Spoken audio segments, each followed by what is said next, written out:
Conan the Destroyer, the second movie in the Conan franchise, and I like it despite a lot of people hating it. It's a pretty fun movie. It's at a short pace, goes by fast real quick. A lot of action, good swordplay. Although it is toned down, and unlike the first one, it's not very gory. It's so not a lot of old gory effects, except for like some scenes, like the fight between Conan and the monster at the end, and another fight between Conan and a wizard who's using this monster form in the middle of the movie that I like.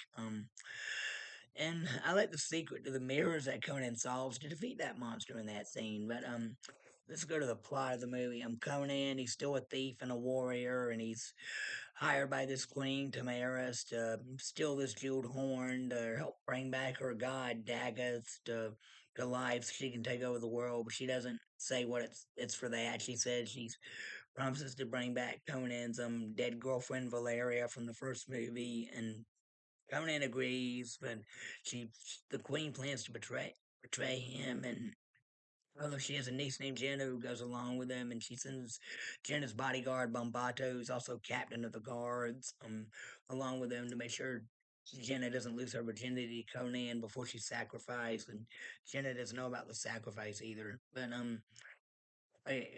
other Conan's friends who join him along the quest is Zula, this tough African woman that he saves, and um, Mako. He returns from the first movie as Akira, the Wizard of the Mounds, and um, Malik, Conan's new sidekick, was like comic relief. He's very funny. When I first saw this movie, I thought it was Rob Schneider playing Malik, but it wasn't.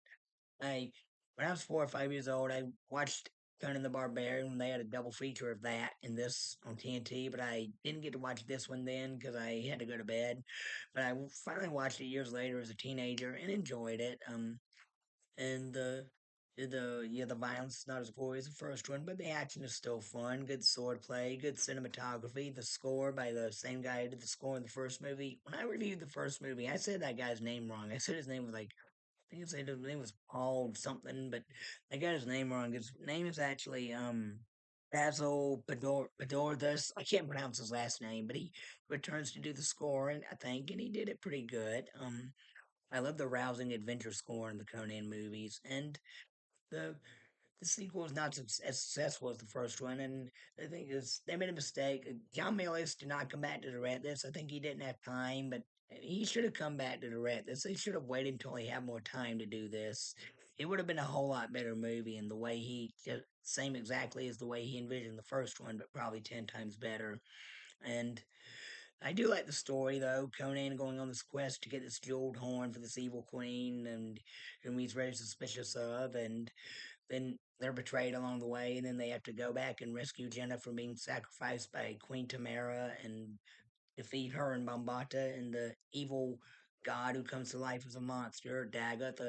He's played by Andre the Giant in the monster costume, pretty cool monster outfit, and great bloody effects during the fight. Conan using a sword in one hand, axe in the other, brilliant, and the way he kills the monster, great effects.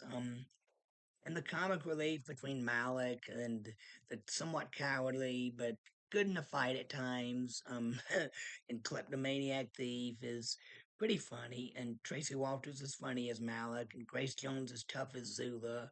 Wilt Chamberlain, he was a famous football player, and this was his only movie because he didn't live very long because he had a drinking problem. He liked to drink hard and party hard. He was a big womanizer with a lot of orgies. He was basically a real life Conan, but except Conan was not a football player in the story. But I wish that guy lived longer to portray more characters and more movies. But he really pulled off the captain of the guards role good in this movie. Pretty good villain, and Sarah Douglas is good as Queen Tamara, and I like the story, and I like how it ends with Conan saying, "I will one day have my own kingdom with my own queen," and then he walks off after being victorious, and the narrated by Mako once again, just like the first movie. He says, "And Conan get his kingdom one day and wore a crown on his troubled brow, but that is a story yet untold." And we see a shot of an older Conan like sitting on a throne with a crown, and if John Milius had directed this, like I said, it would have been a whole lot better. We would have got the Conan 3. I mean, the first movie was the theme to it was strength. The theme to this movie was supposed to be like this. the how to use the sword, and the final movie would have been about the consequences of all of Conan's adventures. I would have loved to see John Millis's take on that, but sadly, it's not. He's not going to do this. I know there's going to be a third movie. It's just been announced. Arnold's making a movie called King Conan, and he said it's going to have a style similar to the Clint Eastwood movie Unforgiven, and I love that movie Unforgiven. But to me, it just seems like too little, too late. Maybe need to do a separate video on that. But I do like Conan the Destroyer and Conan the Barbarian. I like Conan the Destroyer for what it is. I give it a thumbs up. All right, that's it for now. Thank you. God bless you. Bye.